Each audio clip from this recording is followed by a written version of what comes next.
আসসালামু আলাইকুম। Monira blog kitchen থেকে আমি মনিরা বলছি। আজ আপনাদের তৈরি করে দেখাবো দুধের মালাই চমচম।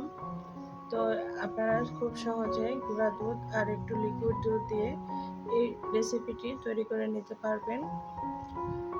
তো তার জন্য লাগছে আমার গুঁড়া দুধ। এখানে হাফ কাপের মতো গুঁড়া দুধ নিয়েছি, প্রায় 1.25 কাপের মতোই আর কি। আর একটা ডিম লাগবে, ডিমটা ফেটিয়ে নিয়েছি, ভেঙে নিয়েছি, একটা বাটিতে রেখে দিলাম। এখন এখানে আমি কিছু বেকিং পাউডার আর একটু ঘি দিয়ে নিব, হাফ চামচের একটু বেশি নিয়েছি। তো এখানে ঘি দিতে হবে আর বেকিং পাউডারটা দিতে হবে, এতে করে খুব সুন্দর মতো ফুলে যাবে আর সফট হবে। তো এখন হাত দিয়ে এভাবে এটাকে মেখে নেব। প্রথমে আমি গুঁড়া দুধের সঙ্গে বেকিং পাউডার আর ঘিটা ভালোভাবে মেখে নিয়ে এখন কুসুমটা দিয়ে দিব। কুসুমটা দেওয়ার পরে আমার কাছে মনে হচ্ছে যে বেশি শক্ত হয়ে গেল, সেজন্য আমি এখানে আরও কিছুটা ডিমের সাদা অংশ দিয়ে নিব।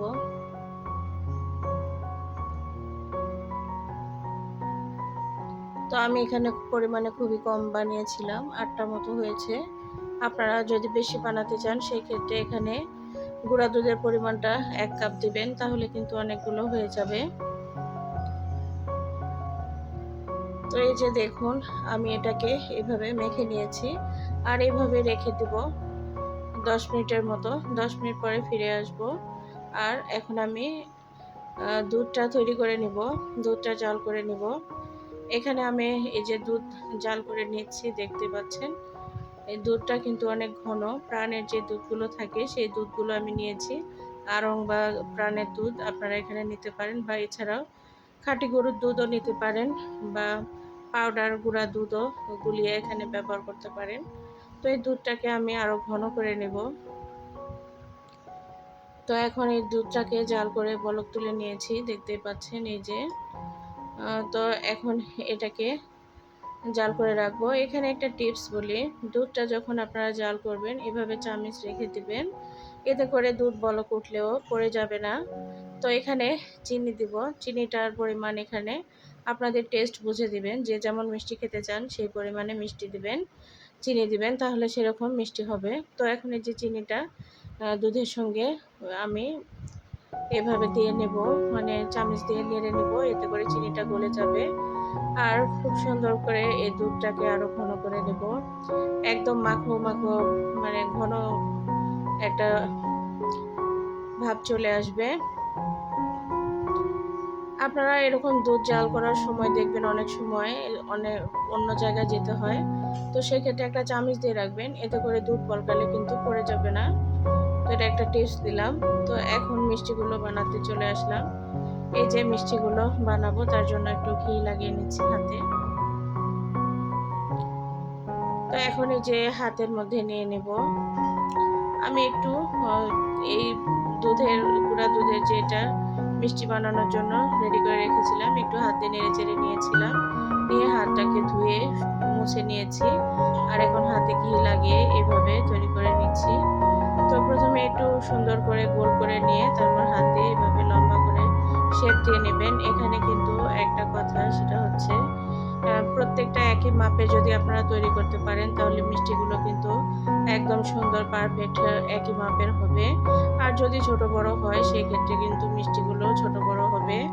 আর এখানে মিষ্টিগুলোর উপরে নির্ভর করবে সৌন্দর্যটা। তো খুব সুন্দরভাবে হাতে এভাবে নিতে হবে, যেহেতু আমি অত পারদর্শী না মিষ্টি বানাতে, যার জন্য আমার একটু বাঁকাতেরা হয়েছিল। তো সমস্যা নেই, বাসায় খাবো, এজন্য আর অত ভাবছি না। তো যাই হোক, চেষ্টা করেছিলাম আর কি, সেটাই আপনাদের সঙ্গে শেয়ার করেছি। এই যে দেখুন, আমার 8টা মিষ্টি তৈরি হয়েছে। তো দুধের পরিমাণটা কম ছিল, যার জন্য 8টার মতো তৈরি হয়েছে। আর এগুলো দেখছেন এরকম ছোট, যখন আমি দুধের মধ্যে দিয়ে জাল করব তখন কিন্তু ডাবল হয়ে যাবে। এই যে দুধটা জাল করতে করতে কিন্তু অনেকটাই ঘন হয়ে এসেছে।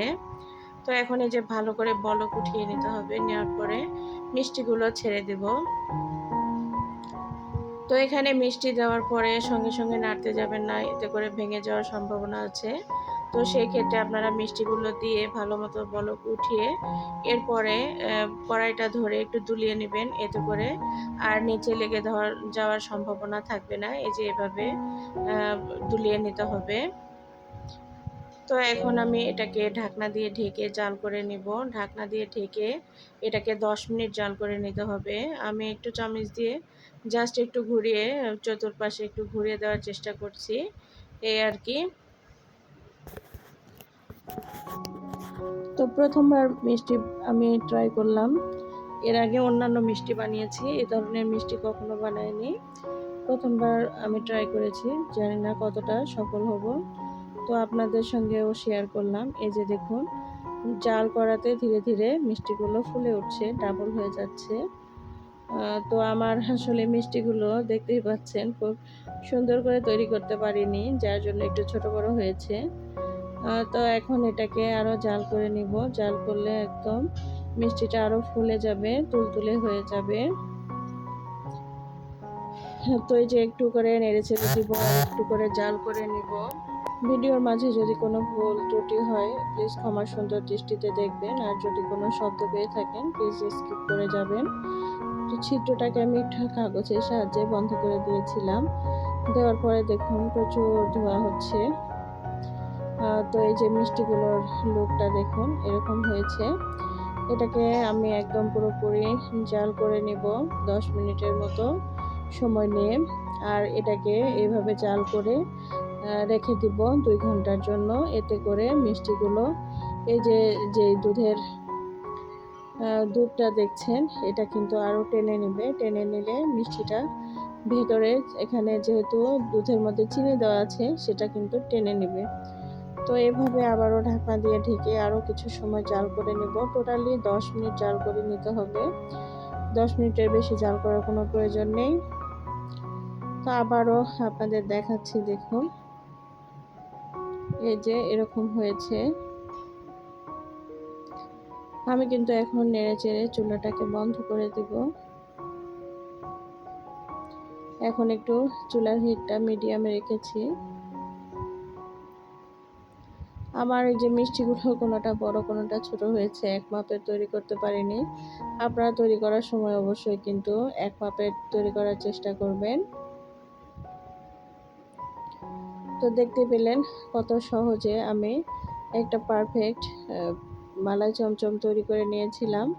দুধটা কিন্তু অনেক ঘন হয়ে এসেছে, কারণ এটা মালাই চমচম, আর চমচমের যে দুধটা ব্যবহার করেছি এটা কিন্তু অনেক ঘন হয়ে এসেছে।